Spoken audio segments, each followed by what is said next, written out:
Boa noite mais uma vez, irmãos. Nós vamos dar continuidade aqui à segunda mensagem da nossa série chamada Milagres. Quantos aqui têm sido abençoados pelas palavras? Glória a Deus. Hoje nós vamos falar sobre o milagre que aconteceu naquele tanque de Betesda. Quantos aqui já ouviram falar do milagre do tanque de Betesda?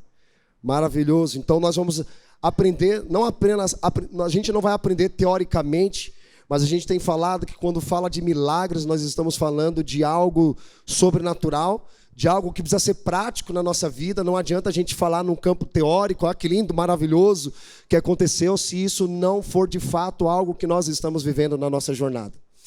Então, João, ele enfatiza sobre a divindade de Jesus no seu próprio livro, onde ele coloca 7 declarações dizendo, eu sou o que sou.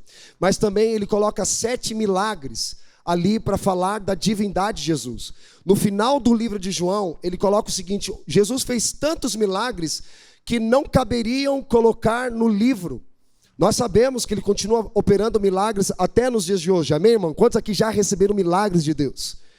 Glória a Deus, milagre do nascimento, milagres financeiros, milagres de cura, de libertação, milagres de transformações. A gente tem vivenciado milagres constantemente. Talvez alguns esperam milagres extraordinários, né? Mas muitas vezes Deus também opera na simplicidade e a gente não percebe.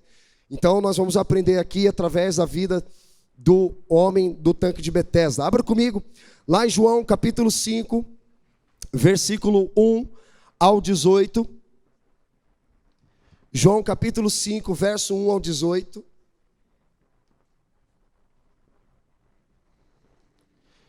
João 5, verso 1 ao 18.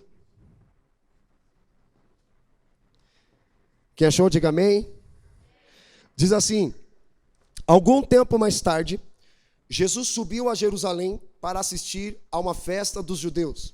Ora, existe em Jerusalém, próximo à Porta das Ovelhas, um tanque chamado em hebraico Betesda, o qual tem 5 pavilhões. Nestes costumava ficar uma grande multidão de enfermos, cegos, coxos e paralíticos. Eles esperavam o movimento das águas. De tempo em tempo, um anjo descia e agitava a água. O primeiro que entrasse no tanque, depois do movimento da água, sarava de qualquer doença que tivesse. Estava ali um homem inválido, havia 38 anos.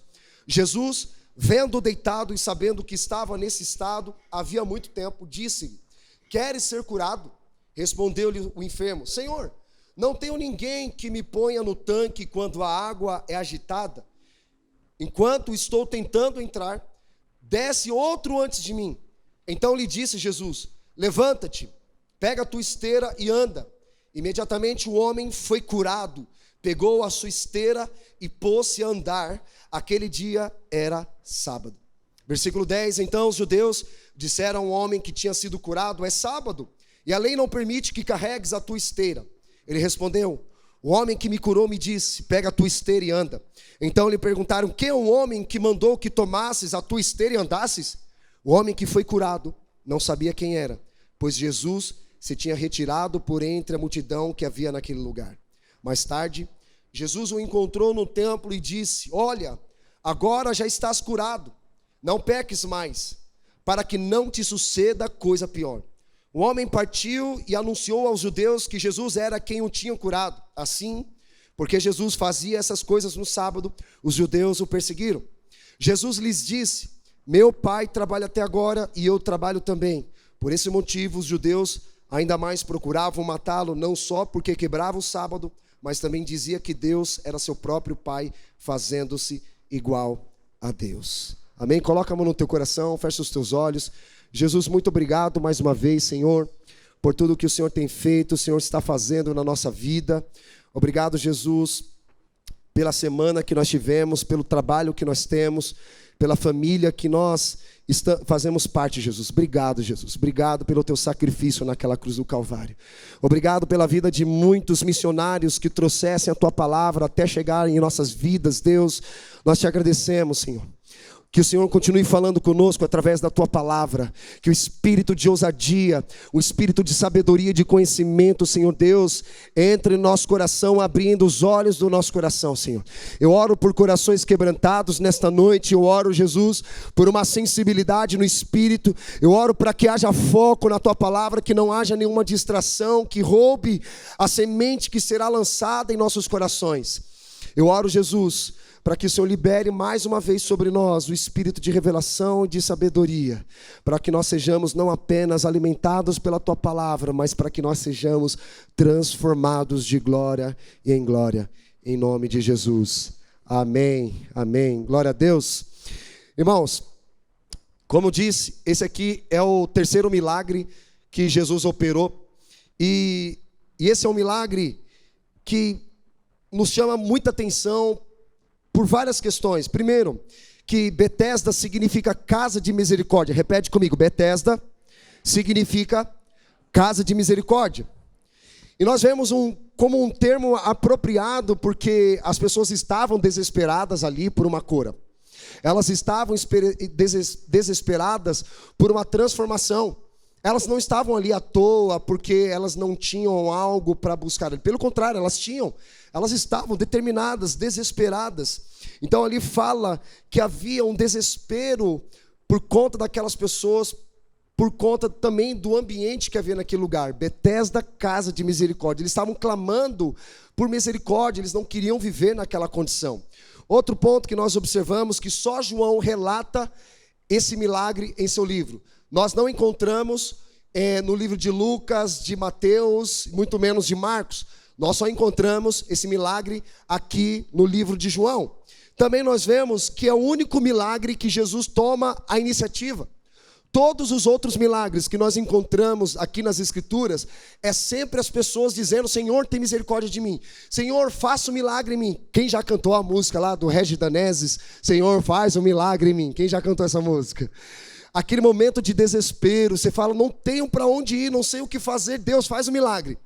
E quando nós falamos de milagre, nós estamos falando de sobrenatural. É algo que humanamente nós não temos capacidade alguma de fazer. Não temos. Quem estudou aqui já administração? Dentro da administração, tem um termo, uma técnica dentro da administração que eles chamam análise SWOT. Quem já ouviu falar disso? Análise SWOT. O que é análise SWOT? Ela analisa ambientes internos e ambientes externos. Ambiente interno você consegue trabalhar. Agora, ambiente externo não. Está fora das tuas forças. Você não consegue controlar. Então, o sobrenatural, o milagre, não é algo controlado com mãos humanas. O sobrenatural é uma operação gloriosa da presença de Deus. Amém, irmãos? Então aqui a gente vê que as pessoas sempre diziam: me cure, Senhor, preciso de um milagre. Mas nós vemos aqui que quem toma a iniciativa é Jesus, quando ele pergunta: você quer ser curado? Olha só que interessante isso. Estou fazendo apenas uma introdução daquilo que a gente vai mergulhar aqui. Outro ponto, quem tem aí no versículo 4 da Bíblia, abre lá novamente sua Bíblia, versículo 4, quem tem aí um colchete, ou uma espécie de entre parênteses, tem a sua aqui? Um colchete. Quem mais tem, além da Camila, um colchete? Diego, três pessoas, quatro pessoas aqui estão com a tradução que mostra ali um colchete. Esse colchete, na verdade, é uma adição de um texto que não é original. Ali foi colocado propositalmente para falar de uma falsa crença que existia naquela época, para nos chamar a atenção sobre algo que não existia. Imagina que incoerente seria da parte de Deus mandar a gente colocar uma placa na entrada da igreja ali dizendo: só pode entrar uma única pessoa. O primeiro que entrar nesse lugar será curado. Os demais venham no próximo culto. Talvez, por sorte, você será curado se você entrar em primeiro lugar. A pergunta é: Deus faz acepção de pessoas?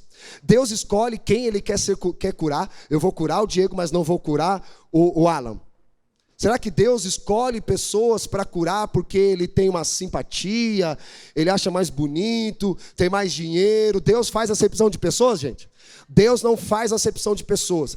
E nem nós devemos fazer acepção de pessoas, escolher por questões fisiológicas, biológicas, sociais, econômicas. Nós não fomos chamados para fazermos acepção de pessoas. E nem Deus faz acepção de pessoas. Mas tem uma coisa, Deus faz acepção de atitudes. Porque a gente encontra pessoas que conseguem viver coisas gloriosas em Deus e outras não. Porque a entrega, quanto mais o filho se entrega, mais ele vai viver. Gente, eu tenho 4 filhos, glória a Deus, aleluia. 4 filhos. Sempre tem aquele filho que ele é muito mais próximo. Eu não tenho preferência de filhos.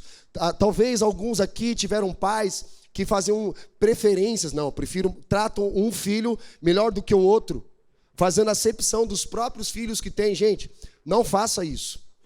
Eu não faço acepção dos meus filhos, mas eu tenho filhos que se aproximam mais de mim do que os outros. Obviamente, esses filhos que se aproximam mais, eles vão desfrutar mais. Mas em um momento a gente pode fazer acepção de pessoas. Então a gente vê claramente aqui que esse homem, ele estava desesperado. Outro ponto que a gente observa aqui é que tem gente que gosta de ficar doente, né? Se acostumou com esse estado em sua vida, quer atenção, quer ajuda, se faz de vítima. As pessoas sempre têm que viver na dependência dessa pessoa. Aí a pergunta é, você quer ser curado? Quer saber? Não, tá bom aqui, né? Eu estou recebendo ajuda ali do governo, estou recebendo ajuda ali daquela pessoa. Sempre tem alguém fazendo algo por mim. Sempre tem alguém me pegando pelo colo, me levando até as águas quando elas são agitadas. Mas sempre quando tento entrar, o outro chega primeiro do que eu. É culpa do outro. Tem gente que gosta de ficar doente. Tem gente que acha que é um benefício ficar doente. Não, eu vou ficar inválido porque eu vou pegar o seguro-desemprego, vou pegar o INSS. Deixa eu falar uma coisa para você. Não dependa de governo. Não dependa de INSS, não dependa... Estou falando outra coisa, mas faz muito sentido. Não dependa... Sabe aquela galera que fala assim, eu vou provocar ser mandado embora para ficar com meu seguro-desemprego. Aí ele chega no outro trabalho, ele fala assim para o chefe, não me contrata, porque eu ainda falto receber algumas parcelas do meu seguro-desemprego. Isso é mentalidade de gente medíocre, de pessoas que gostam de ficar doentes. Já viu, conhece gente assim? Talvez você seja assim. Não é? O que você tem? Eu estou ruim, eu estou mal. Todo dia é uma doença diferente. Alguém conhece gente hipocondríaca? Acho que esse é o nome, né? Tem remédio para tudo, abre a bolsa. Esse aqui é para dor de cabeça, esse aqui é para cólica, esse aqui é para dor nos olhos, esse aqui é para dor no dente. Cara, aí você fala, meu Deus, cara. E muitas dessas doenças estão psicossomáticas. Ela inventa uma doença. E muitas vezes para tentar sensibilizar as pessoas para viverem em função dela. Nós vamos ver aqui. A outra pergunta que eu vou fazer, por que Jesus curou apenas uma pessoa no tanque? Tinha várias pessoas, tinha coxos, tinha leprosos, mas Jesus curou apenas uma pessoa só. A gente vai aprender sobre isso, fica com essa pergunta aí, espero que até o final você tenha a resposta. Agora, antes de entrar no texto, mesmo de forma bem objetiva, nós vemos 3 problemas aqui. Primeiro, essa pessoa estava, no caso, terceirizando a sua responsabilidade para outra pessoa. Você quer ser curado? Ele responde outra coisa que Jesus tinha perguntado. Jesus viu a situação de invalidez daquele homem, 38 anos vivendo como um doente. Jesus olha para ele e Jesus pergunta, você quer ser curado? E sabe qual foi a resposta dessa pessoa? Senhor, não tenho ninguém que me pegue no colo.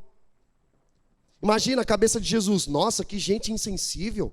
Que gente que não cuida de gente. Que gente que não ama pessoas. Será que Jesus fez isso? Mas essa pessoa, ela sempre vivia na dependência de alguém pegando ela no colo, fazendo um cafuné, vivendo em volta dela, suprindo as necessidades dela, servindo ela, mas ela não quer servir ninguém. Ela chega na igreja e pergunta, o que a igreja pode fazer por mim? Será que é esse lugar que Deus deseja que você esteja, num estado de dependência? Calma, só um minutinho. Eu não estou dizendo que você não tem que depender de ninguém, porque tem aqueles, né? Não dependo de ninguém, a vida é minha, o corpo é meu, as regras são minhas. Ei, calma. Você não foi chamado para ficar também nesse lugar que você não depende de alguém. Mas é um lugar de interdependência. Nós precisamos uns dos outros. Quem está entendendo isso? Mas esse tipo de gente é uma pessoa que foi condicionada a viver sempre dependendo de alguém para fazer alguma coisa. Então, o primeiro ponto, ela reclama que ela está abandonada. Toda hora ela reclama. Quer um exemplo? A semana inteira a gente está ali no evangelismo, no discipulado. E qual o objetivo? Levar o cara a um crescimento, levar a pessoa a um despertamento. E qual o objetivo no final das contas? É trazer a pessoa para o culto. Vamos lá para o culto. Vamos lá para o culto de adoração. Aí a semana inteira você manda mensagem, você liga, você até visita essa pessoa. Quando ela chega num culto de domingo, ela chega com uma morta-viva, cai aqui na cadeira, assim, levanta a mão, ora, abre a boca, está morta. Morto não fala com Deus. E sabe o que o Espírito Santo ministrou no meu coração a respeito disso? Que muitas vezes a culpa é nossa, que nós condicionamos pessoas a sempre a dependerem de alguém. Quando você parar de ligar para ela, quando você parar de mandar mensagem, quando você parar de visitar, ela vai dizer o que para você? Que você abandonou. Você foi toda semana ali, religiosamente, ligando, visitando, mandando mensagem. O dia que você não faz isso, ela vai dizer, me abandonaram. Não liga para mim, não se importa comigo. Quem conhece gente assim? Talvez você seja assim também. Primeiro ponto, reclama que está abandonado. Segundo, ela revela a sua esperança. Não tem ninguém que me coloque nas águas quando elas são agitadas. Lembra daquele colchete? O colchete ali era para mostrar uma falsa crença que havia naquela época. Então, primeiro, ela reclama que está abandonada. O segundo problema, ela revela a sua esperança, mas deposita a sua fé no lugar errado. Imagina, gente, que incoerente.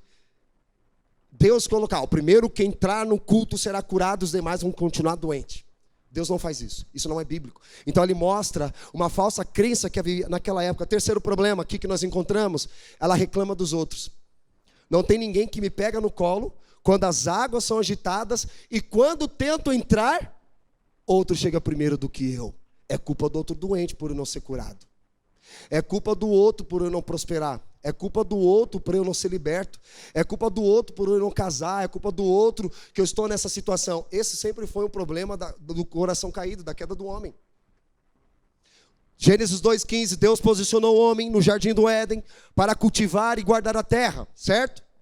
A mulher foi criada em Gênesis 2,18. Deus olhou para o homem e disse, não é bom que você ande só, farei para ti uma auxiliadora que seja idônea.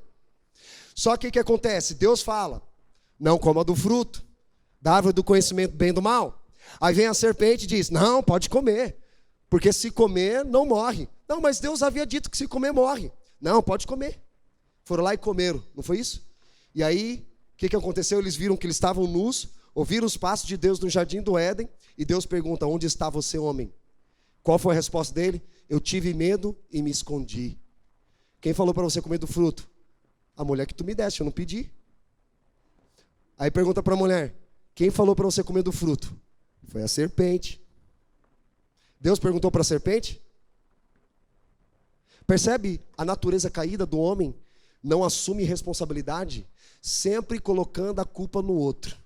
O problema que eu vivo hoje é por causa do outro. Eu não consigo avançar na vida porque eu nasci numa família com pais, com um pai, uma mãe, um irmão que não proporcionaram um ambiente favorável para que eu pudesse crescer. Irmãos, se você ouvir a história, testemunho de cada pessoa aqui, de infância, de passado tão turbulento, mas teve um momento que tiveram encontro com Jesus e a sua vida foi transformada. Então, nós precisamos sair desse lugar. Vamos avançar aqui. Versículo 3. Primeiro ponto que nós aprendemos aqui para sairmos desse lugar. Cuidado com os falsos movimentos. Repete comigo, cuidado com os falsos movimentos.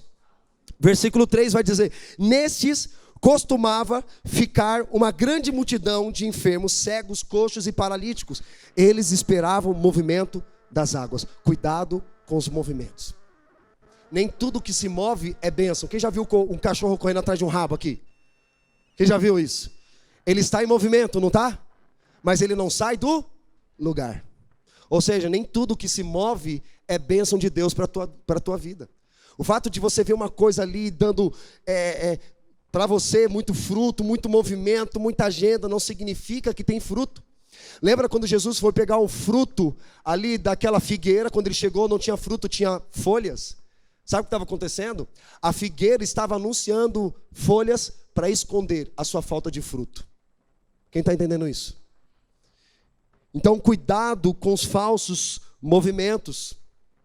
Segundo ponto, livre-se das falsas crenças. Repete comigo, livre-se das falsas crenças. Novamente, versículo 4 que nós vimos aqui, de tempo em tempo, o anjo descia e agitava a água. Primeiro que entrasse no tanque, depois do movimento da água, sarava de qualquer doença que tivesse. Será que alguém ali foi curado no movimento daquelas águas? Provavelmente sim. Quem já foi em outras religiões sabe que pessoas são curadas. Sabia que tem até espírito de profecia sobre aquela turma que escreve carta? Quem já foi nessa religião? Estava um cara cabeça baixa e começa a escrever a carta, entrega para a pessoa e ela começa a chorar. Meu Deus, falou da minha vida. Isso, irmãos, é o inimigo usando de um dom de Deus para manipular pessoas. Já vi pessoas sendo... Quem já viu aquele cara que foi preso recentemente? Fizeram até um documentário chamado João de Deus. Que as pessoas vinham de vários lugares do mundo, a fama dele se espalhou porque ele curava as pessoas, e as pessoas foram até lá. Até a apresentadora famosa nos Estados Unidos, a Oprah, foi lá, filmou, fizeram um documentário, e haviam pessoas que de fato estavam sendo curadas. Então o que cura, na verdade, não é a pessoa, mas é a fé que a pessoa carrega. Só que a pessoa deposita a fé no lugar errado, deposita a sua esperança no lugar errado. Provavelmente poderia ter acontecido alguma cura naquele lugar e se espalhou dizendo, olha, a água agitou, eu entrei e eu fui curado. Mas o poder da cura não estava nas águas, mas e sim na fé da pessoa. Agora, quando nós depositamos a nossa fé naquele que é o autor e consumador da nossa vida, a nossa fé, ela vai prosperar. A nossa fé está sendo depositada no lugar errado e não em falsas crenças. Sabe o problema que nós estamos enfrentando na igreja hoje? Que tem muitas igrejas cheias de pessoas com crenças. Mas Deus não falou para você se mover por crenças. Deus falou para você se mover por fé. Fé não é crença. Fé é a esperança, é trazer à existência aquilo que não existe. Fé, como diz Hebreus capítulo 11, versículo 1, fé é o firme fundamento das coisas que se esperam e a prova das coisas que não se veem.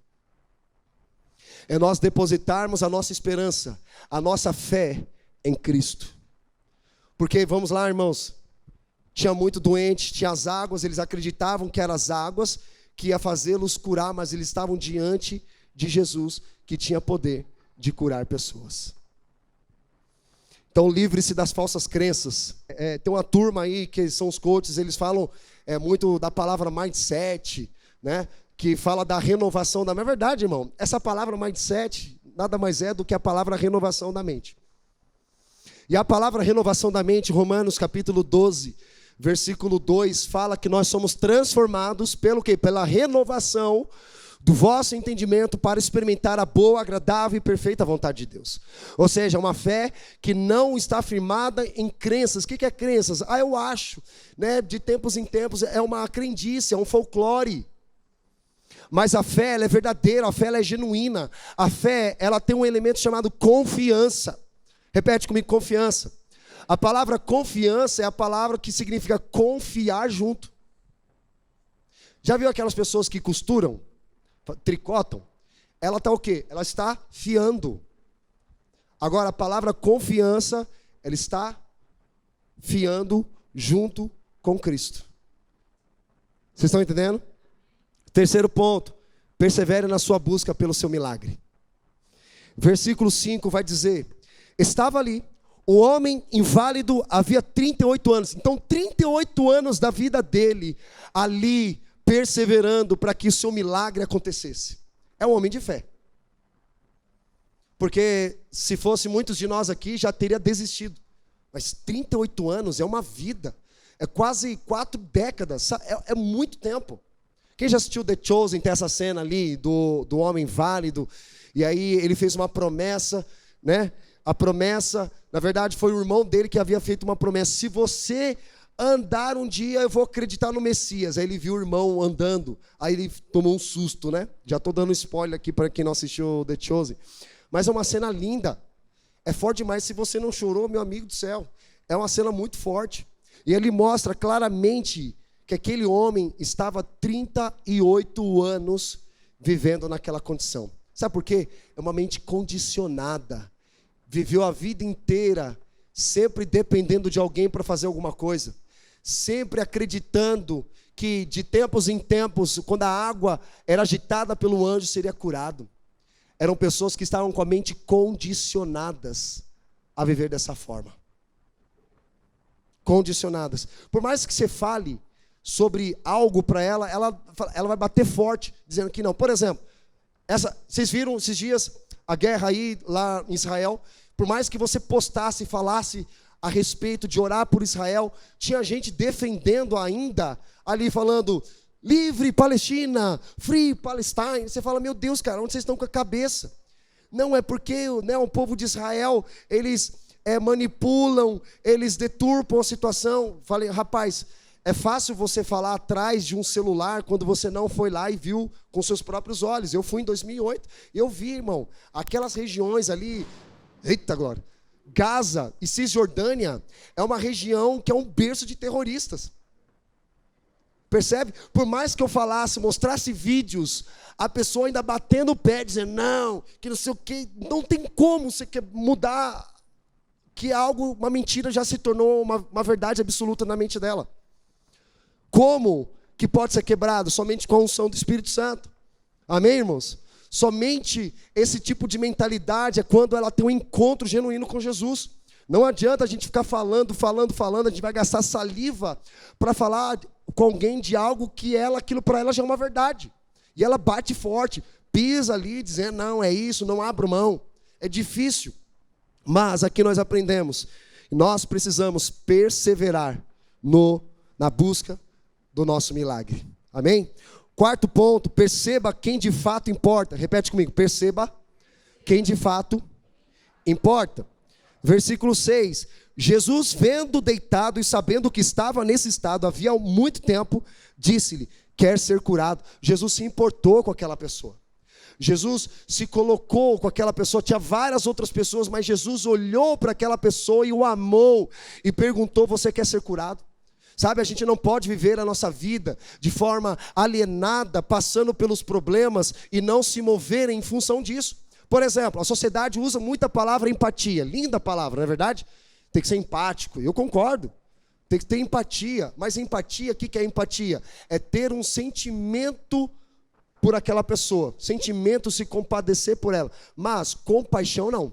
Compaixão é você se mover em função de um sentimento. Empatia é apenas um sentimento, você sentiu, ficou com dó, você foi empático, mas você não se moveu. Compaixão é o que é bíblico, empatia não está na Bíblia, você não encontra a palavra empatia, é uma palavra moderna que criaram. Mas a gente foi chamado para ser o quê? Compassivo, se mover com compaixão. E quando a gente se move com compaixão, significa que nós de fato nos importamos com aquela pessoa. Não é apenas um sentimento, mas é uma ação do sentimento. Quem aqui está entendendo isso? Eu não fico simplesmente, que triste, eu me movo. Por exemplo, guerra de Israel novamente. Irmãos, meu coração ficou pesado, a Erika sabe. Falei, amor, eu tô triste, eu tô sentido.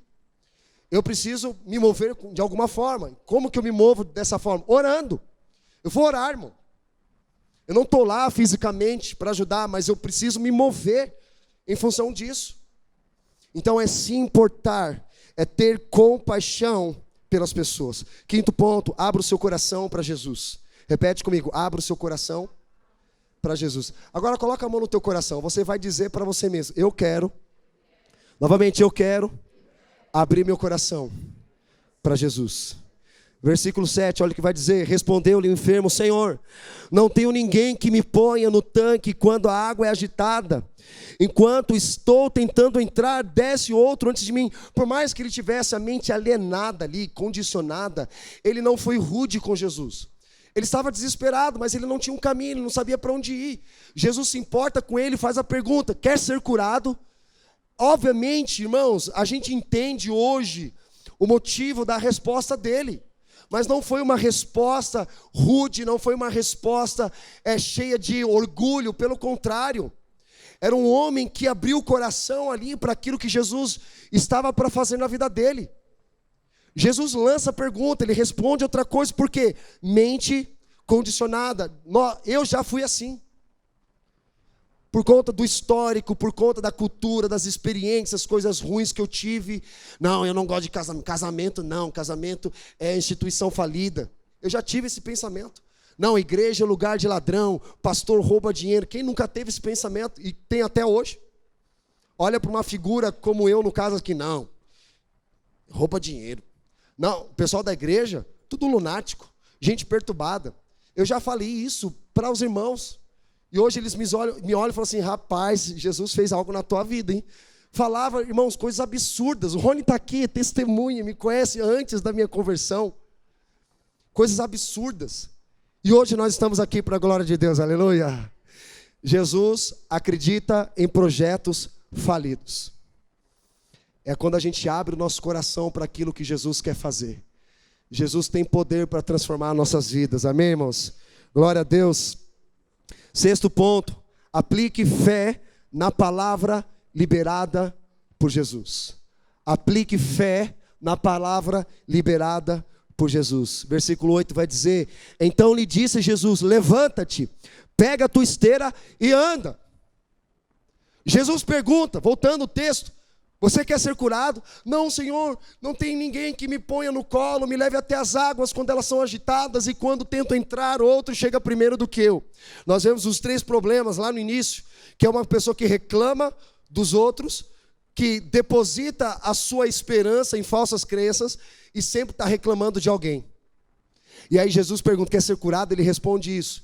Aí Jesus vai e fala para ele: pega a tua maca, levanta e anda. Jesus não pegou ele no colo. Jesus não ficou fazendo cafuné para ele. Jesus não levou ele até a uma falsa crença. E Jesus não convidou ele realmente, fala mal dos outros. Põe a culpa nos outros mesmo. Não é culpa sua, é culpa do fulano, ciclano, beltrano.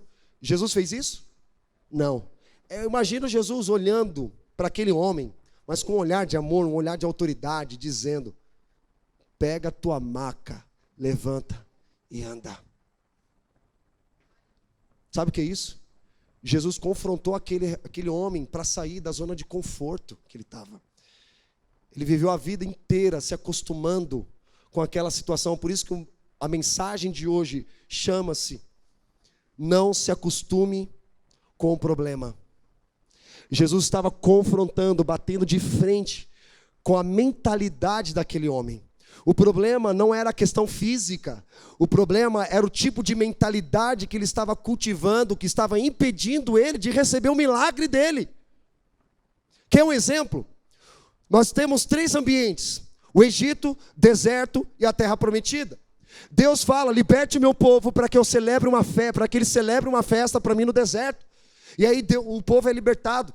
Eles entram na terra, no deserto, passam pelo Mar Vermelho, chegam ali no deserto. O que acontece? Deus provê maná, Deus provê água, Deus provê a coluna de fogo, a coluna de nuvem.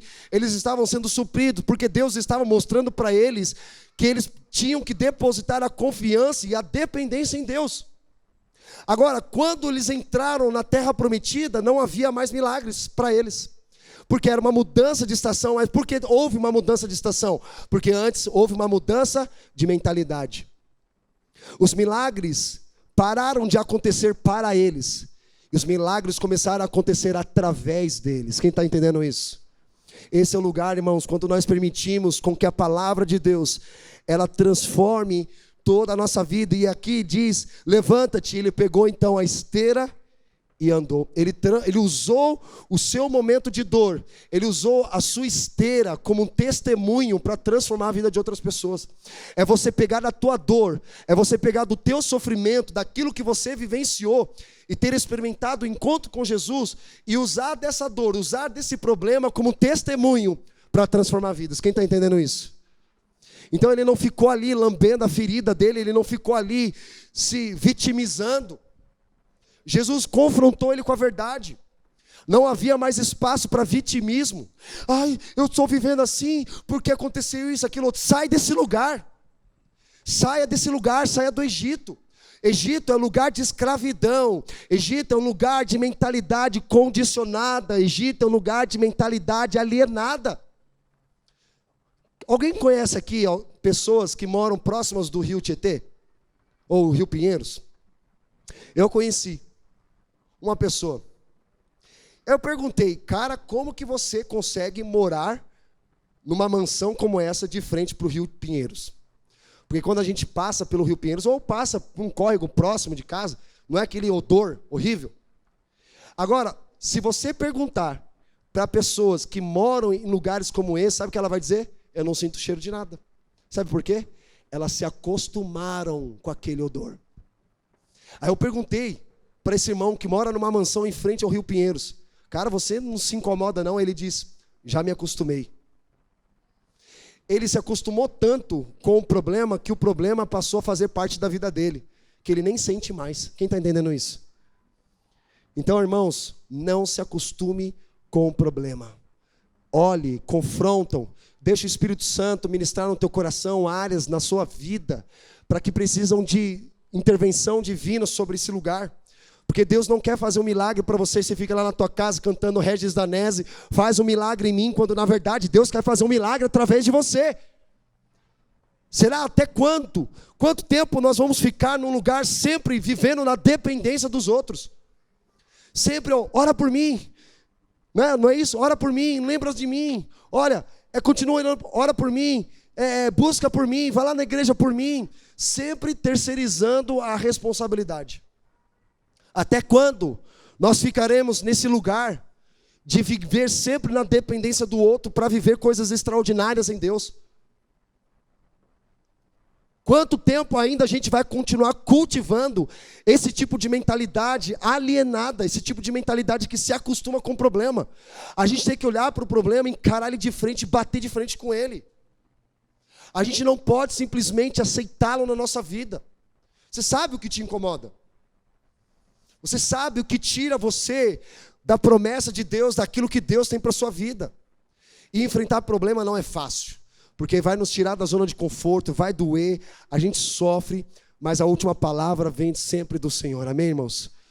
Sempre vem do Senhor, aqueles que perseverarem até o fim herdarão a coroa de vida eterna. Esse é o lugar que Jesus quer nos levar. 7º ponto, leve o seu testemunho para onde você for. Acabei praticamente falando, mas vamos mergulhar aqui, versículo 9.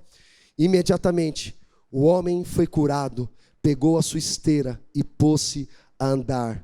E aí tem um detalhe, aí coloca aqui, aquele dia era sábado.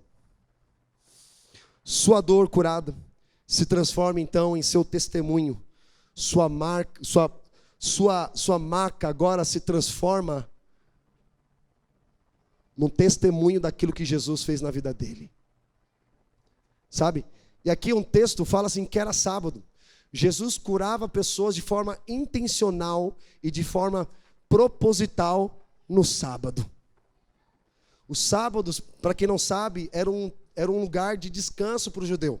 Você não podia fazer nada. Até hoje, o judeu raiz, o judeu ortodoxo, aquele que segue a lei, ele não pega nem no celular, ele não pode nem, por exemplo, se der um problema na rede elétrica, cai o disjuntor, ele não vai ligar lá o disjuntor, ele chama um vizinho para ligar para ele, que não é judeu ortodoxo. Liga para mim porque eu não posso, porque eu sou judeu e eu não posso trabalhar no sábado. Olha só a loucura. Então Jesus, ele cura pessoas propositalmente no sábado para mostrar que o sábado foi feito para o homem. Não o homem foi feito para se escravizar debaixo de um dia. Esse dia era um dia de descanso para o judeu, mas também era um dia de cura para Jesus. Porque Jesus não decide o dia que ele quer curar. Jesus, ele tem desejo de curar. Imagina, irmão, a gente fala assim: olha, terça-feira é o dia da campanha da cura. Quinta-feira é o dia da prosperidade. Na sexta-feira é a campanha de descarregamento. Como que é? Descapetamento. Descarrego. Aí você vem na terça-feira, você está endemoniado, vem na terça. Aí o pastor fala assim: não, hoje é dia da prosperidade, dia de tirar o capeta na sexta. Aí você vai na quarta, tarde da bênção, né? Tarde da vitória. Mas aí o pastor fala: não, hoje é da vitória, hoje não é o dia da cura, cura é quinta-feira. Você vê no dia errado. Que isso? A gente querendo colocar Deus numa caixinha, determinando para Deus o dia, o lugar e o momento que Ele pode e não pode curar. Ele cura em todo tempo, em qualquer hora, em qualquer lugar, irmão. No domingo passado nós falamos de uma palavra que foi liberada para curar a filha de um oficial do rei a 30 quilômetros de distância. Jesus diz: vai para a tua casa que o teu filho está curado. Com uma palavra. Lembra aquele centurião? Senhor, diga apenas uma palavra e meu servo será curado. E naquele momento o servo do centurião foi curado. E nós vemos aqui que ele simplesmente levou o seu testemunho para onde for. Que aí logo em seguida nós vemos os líderes religiosos questionando o porquê aquele homem foi curado. Então, o oitavo princípio que nós aprendemos aqui: creia que o amor vence o legalismo religioso. Repete comigo: creia que o amor vence o legalismo religioso. Você crê nisso, irmão? Versículo 10 vai dizer: então os judeus disseram ao homem que tinha sido curado: é sábado. Percebe que eles não se importaram com a cura, mas se importaram com o sábado. Eles não se importaram com as pessoas, não se importou com o homem que estava sofrendo há 38 anos, mas eles estavam preocupados que era sábado. É sábado e a lei não permite que carregues a tua esteira. Ele respondeu: o homem que me curou me disse: pega a tua esteira e anda. Então lhe perguntaram, versículo 12: quem é um homem que mandou que tomasses a tua esteira e andasses? O homem que foi curado não sabia quem era, pois Jesus se tinha retirado por entre a multidão que havia naquele lugar. Percebe? O espírito do legalismo religioso, ele condena pessoas que estão sendo salvas, estão sendo curadas, estão sendo libertadas, mas não se importam com o que essas pessoas estão recebendo da parte de Deus. Se você não ora, você não é de Deus. Se tem depressão, você não tem fé. Quem já ouviu isso? Se você não foi para o culto, você perdeu a bênção de Deus. Mas talvez você tirou aquele dia para ter um tempo com a sua família. Glória a Deus por isso, irmão. Mas não falta todos os domingos não dizendo que você está com toda a família. Glória a Deus. Não tem problema nenhum de você ir num culto, ficar em casa com a sua família. Isso é tão espiritual tanto quanto você vir num culto para cultuar os seus irmãos. É espiritual você levar a sua família num parque, tomar um sorvete com a tua esposa, algo que talvez muitos de nós não fazemos há muito tempo. Isso é espiritual. Assistir um filme. Vai assistir um filme no cinema. É espiritual tanto quanto nós estarmos aqui, irmãos. Porque nós precisamos valorizar o quê? O ambiente familiar. Percebe? O espírito do legalismo religioso, ele trabalha com performance. Imagina, você tem aquela pessoa que busca com muita intensidade a Deus. O fato de você orar com mais intensidade ou buscar mais a Deus do que o outro que busca com menos intensidade, não coloca você numa posição superior a outra pessoa. Deus te ama da mesma forma que amou Jesus. Na mesma intenção, na mesma proporção. Deus não ama um mais do que o outro porque o outro busca mais do que o outro. Obviamente, aquele que busca mais vai receber mais. Quem está aqui comigo? Mas não coloca você numa posição de mais salvo, mais amado, mais aceito por Deus. Sabe o que o espírito religioso faz? Que você tem que obedecer a Deus para ser amado por Deus. Agora o evangelho de Jesus diz que primeiro você é amado por Deus, logo você obedece por amor. Quem está entendendo isso? Não é por força nem por violência, mas é pelo Espírito de Deus. É esse lugar que nós devemos entrar, irmãos. Então, não aceite esse legalismo religioso que escraviza. Né? Já fizeram camisetas, né? A religião aprisiona, mas Jesus liberta. E é verdade mesmo. É verdade. Jesus veio para nos libertar, não para nos aprisionar. Quem está aqui comigo? Só que também a gente não pode... tem pessoas que viveram a vida inteira num legalismo religioso dentro da igreja. Que não pode isso, não pode aquilo outro. Que ela não pode fazer nada. Só que ela foi tão ferida, tão manipulada pelo legalismo religioso, que ela foi para um outro extremo, que é a libertinagem.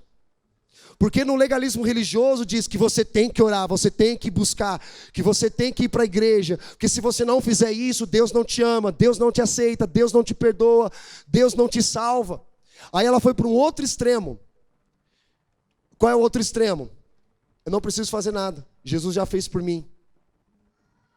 Não preciso confessar pecado, não preciso me arrepender, e nem preciso ser moralmente bom, porque Jesus já morreu por mim, pelos meus pecados. É o outro extremo. Obviamente, a salvação é pela graça, não é pela tua mão, não é pelas tuas obras. Mas você não pode se colocar num lugar dizendo, não, Jesus já fez tudo por mim, então eu não preciso fazer nada. Quem falou? Você é salvo para fazer boas obras. E não fazer boas obras para ser salvo. Legalismo religioso ensina que você tem que fazer boas obras para ser salvo. Um outro extremo, o cara fala, não precisa fazer nada, que Jesus já fez, né? Já morreu na cruz por você, então você não precisa fazer nada. Continua a sua vida imoral, continua a sua vida aí de orgulhosa, altiva, que Jesus já morreu por você na cruz mesmo, já está salvo. Quem já ouviu isso? O Evangelho não ensina nenhum dos dois. O Evangelho nos leva ao arrependimento para que a renovação da mente venha transformar o nosso entendimento dia após dia. Então o amor vence o legalismo, porque o amor lança fora todo mesmo. O legalismo, ele coloca medo. Quem já viu de contextos dizendo que você tinha que pedir autorização para um líder para casar, você tinha que pedir autorização para um pastor para você comprar um carro, comprar uma casa. Quem já viveu esse contexto? E se você não fizer o que ele está falando, ele vai dizer, Deus vai te punir. E Deus vai te punir e vai colocar um câncer em você e na tua família. Se você não obedecer a minha palavra. Isso que acontece até hoje. Tem gente assim. Isso são os falsos profetas. Falsas pessoas que estão no nosso meio. E sabe como nós identificamos um verdadeiro profeta? O verdadeiro profeta não é conhecido pelo que ele fala. Mas um verdadeiro profeta é conhecido pela mensagem que ele encarna. Lembra que Deus fala para Isaías, anda com as nádegas de fora. Quem já viu isso, irmão? Está lá na Bíblia. Ele obedeceu, ficou com as nádegas de fora para mostrar para o povo a nudez do povo. Deus fala para um homem chamado Oséias a casar com uma prostituta. Olha que absurdo isso. Para mostrar para o povo que eles tinham trocado Deus por uma outra pessoa. Então, esses profetas não eram conhecidos pelo aquilo que eles estavam falando, mas os profetas eram conhecidos pelas mensagens que eles estavam encarnando, eles se tornaram a mensagem. Lembra de João Batista? Ele se tornou a mensagem. Quem é você? Eu sou a voz do que clama no deserto. Preparai o caminho do Senhor. Então, eu não sou conhecido pelo que eu falo, irmão. Falar até papagaio? Fala.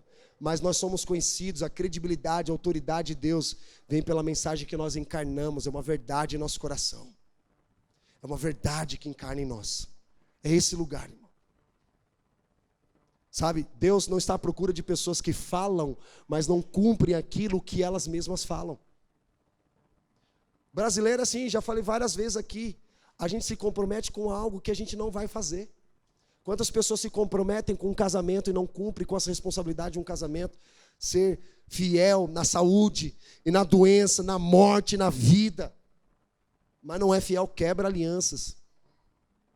E eu falo abertamente isso. Não confie em um homem ou uma mulher que trai o seu próprio cônjuge. Se essa pessoa trai o seu próprio cônjuge, obviamente ela vai trair qualquer pessoa. Se ela é capaz de trair a pessoa que dorme com ela todo dia na cama, certeza que ela vai trair qualquer outra pessoa que estiver ao lado dela. Isso é uma grande verdade. Nos leva a um lugar de arrependimento, de fazermos escolhas corretas em Deus. Sabe? Mas também não nos coloca numa posição de culpa, sabe? Porque Ele remove toda a culpa do nosso coração, irmão, em nome de Jesus.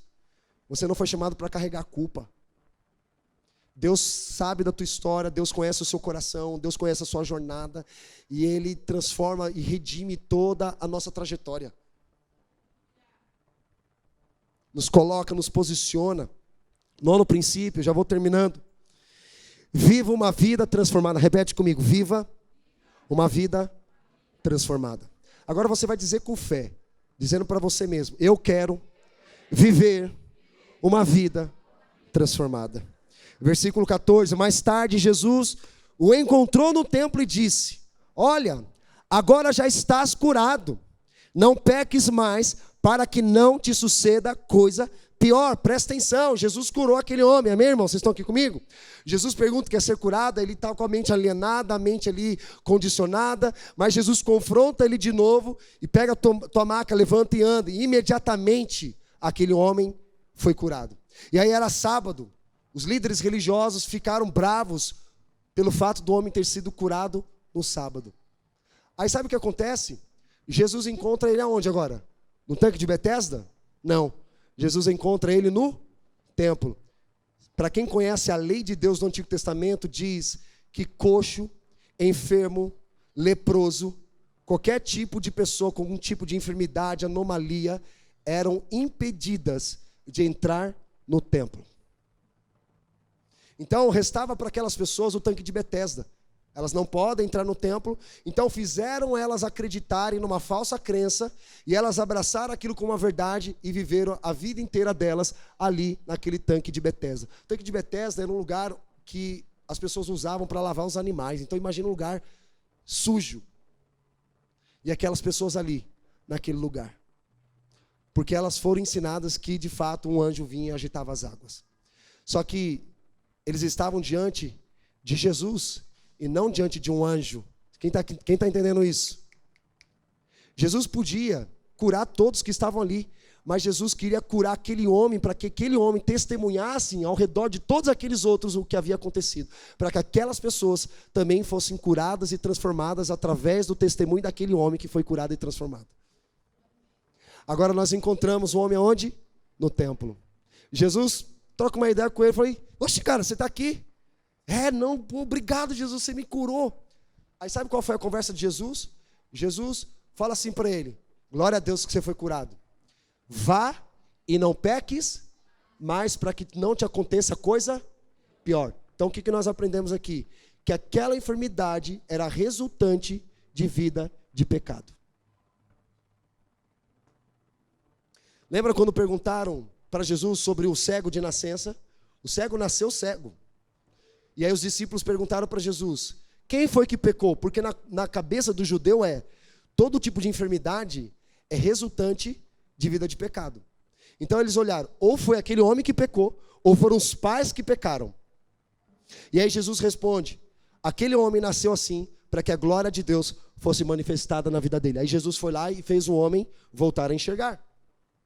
Então, aquele tipo de enfermidade não era resultante de uma vida de pecado. Então, tem enfermidades que sim, e tem mortes que são resultantes de pecado, porque a Bíblia diz que o salário do pecado é a morte. Ou seja, se eu vivo uma vida de pecado, obviamente, eu vou contrair doenças e enfermidades e possivelmente a morte. Sabe qual é o primeiro mandamento com promessa? Honrar pai e mãe para que seus dias sejam prolongados na terra. Pessoas que não honram pai e mãe, independente de quem eles foram, pode ter certeza, tem dias contados. E a maioria das mortes dessas pessoas são tragédias. Não sou eu que estou lançando maldição nem nada, mas a Bíblia mostra uma vida de pecado, o resultado que acontece. E a Bíblia diz, olha, o caminho da vida é esse, o caminho da morte é esse. Mas eu te aconselho a seguir o caminho da vida, o caminho da bênção. Mas se você quiser o caminho da morte, da maldição, é uma decisão tua. Porque aqui, quando ele não tem Cristo como teu Senhor Salvador, ele tem ali o livre-arbítrio, ele decide o que ele quer da vida dele. Mas a partir do momento que ele entrega a vida dele a Jesus, para mim acaba o livre-arbítrio. Minha vida não pertence mais a mim, mas a minha vida pertence ao meu Senhor. Quem está aqui comigo? Então nós vemos aqui, irmãos, que Jesus convida aquele homem a viver uma vida transformada.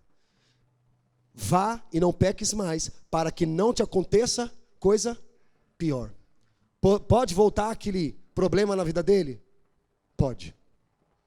Se ele escolher o caminho da maldição, se ele escolher o caminho da morte.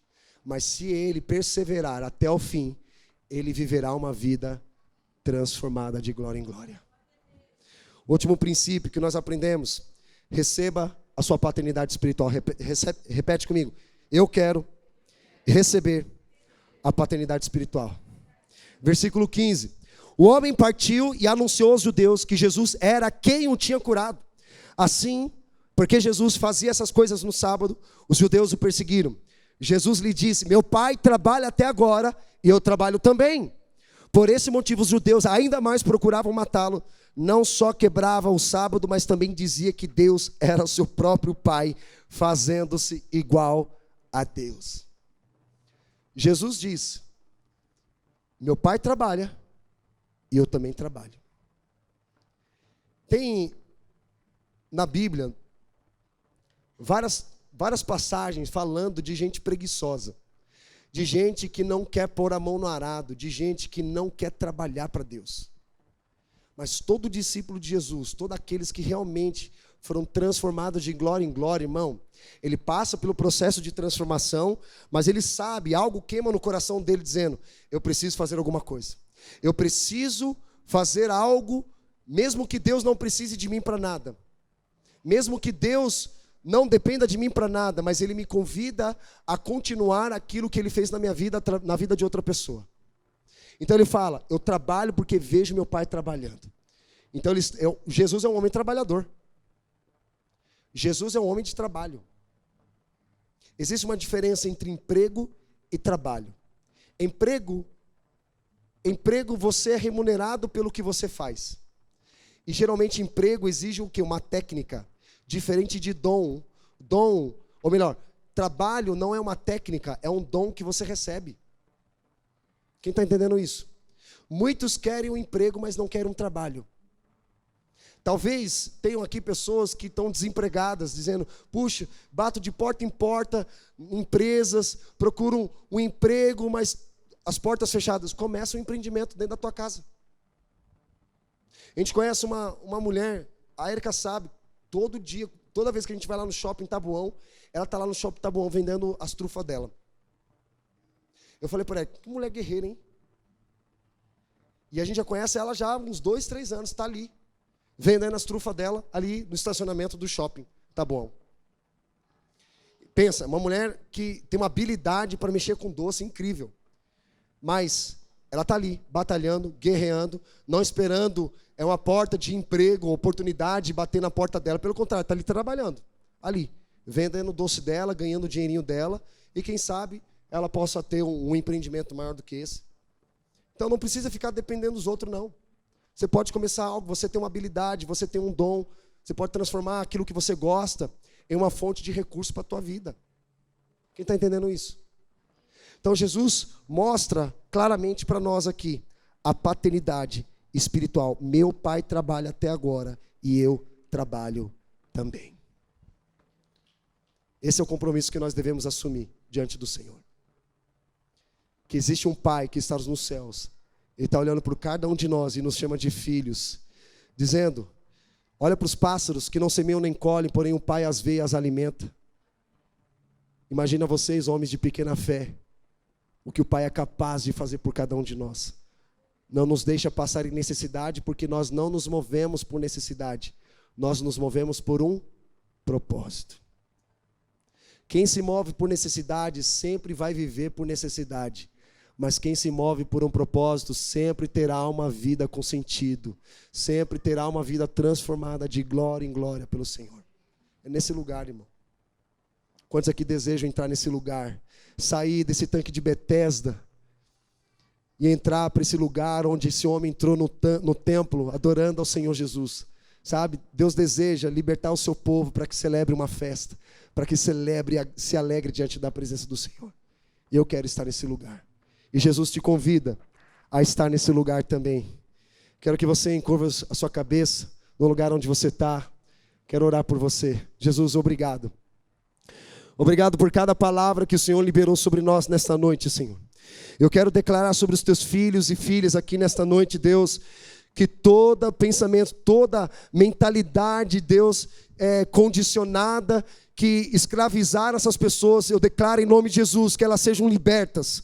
Jesus, eu quero declarar sobre essas mentiras que estão alojadas sobre as mentalidades do teu povo, Senhor. Eu declaro que eles peguem a maca, levantem-se e andem.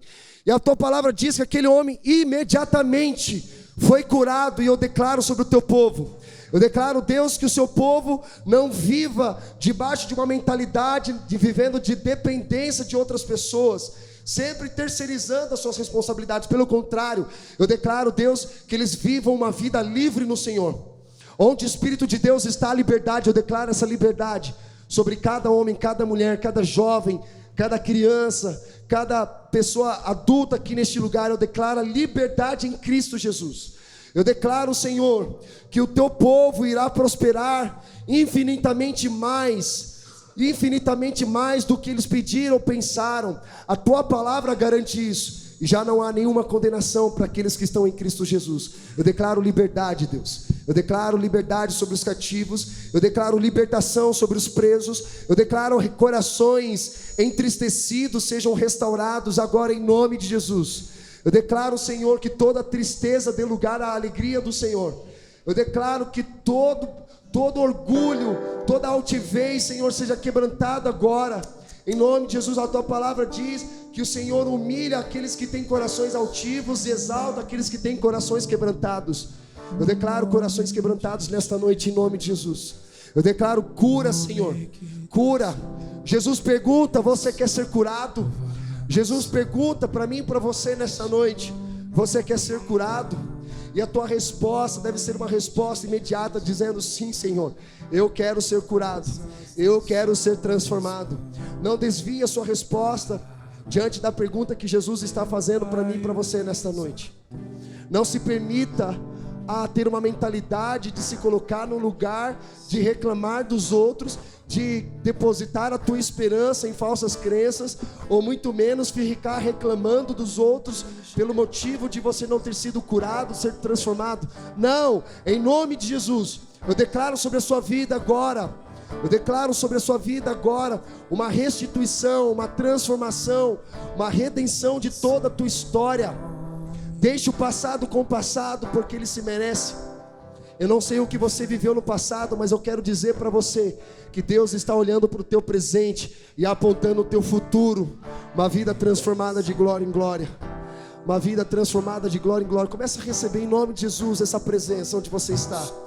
Eu quero chamar aqui os líderes desta casa. Nós queremos orar por vocês. Nós queremos liberar palavras de Deus sobre a vida de vocês. Obrigado, Jesus. Começa a tocar, Senhor, esses corações. Começa a tocar, Jesus, todos os lugares profundos onde um homem jamais consegue tocar, mas o teu Espírito pode tocar agora em nome de Jesus. Eu declaro, Senhor, um novo tempo. Eu declaro uma nova vida. Eu declaro, Senhor Deus, a paternidade espiritual de um pai. Que essas pessoas não ficarão na posição dizendo que a igreja pode fazer por mim, mas que eles agora sejam transformados a ponto de dizer: o que eu posso fazer pela igreja do meu Senhor? Lugar onde eu fui curado, onde não houve acepção de pessoas, onde não houve um legalismo religioso que me aprisionasse. Pelo contrário, aqui é um lugar onde você está sendo libertado pelo Espírito do Senhor.